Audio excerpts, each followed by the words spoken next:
Il est 21 heures à la grande mosquée de Niamey. La cérémonie religieuse débute avec la traditionnelle séance de lecture intégrale et collective du Saint-Coran par les membres de l'association islamique.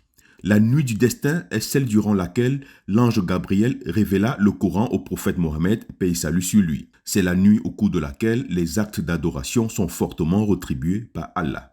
C'est une nuit qui vaut 83 ans et 4 mois. Et c'est une nuit où les bonnes œuvres sont acceptées par Allah.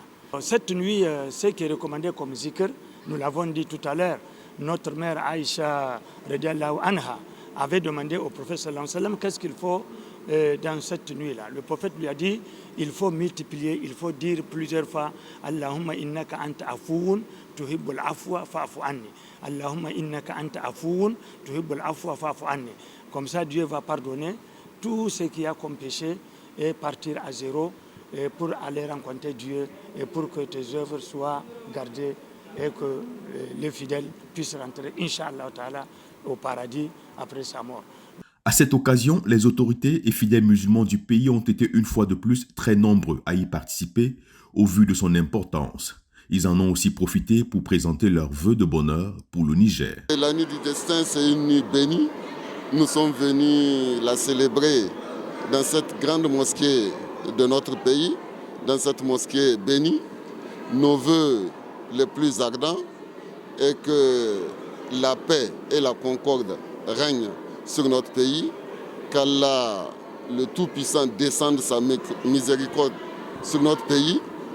Il faut que nous puissions venir à bout de ces hommes sans foi ni loi qui sèment la terreur dans certaines contrées de notre pays. Je prie Dieu pour que nos soldats qui sont tombés soient au paradis, que Dieu les accueille dans son paradis éternel.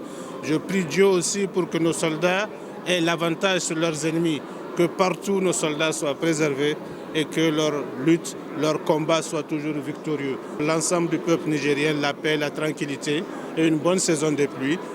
Maintenant, le troisième vœu, c'est pour que notre pays avance, pour que notre pays puisse aller dans la prospérité, évoluer et dans la modernité, pour que les transformations nécessaires soient au rendez-vous. Des prières ont été également prononcées pour que règne la paix, la stabilité, l'amour du prochain et l'entraide entre les frères musulmans par les oulémas.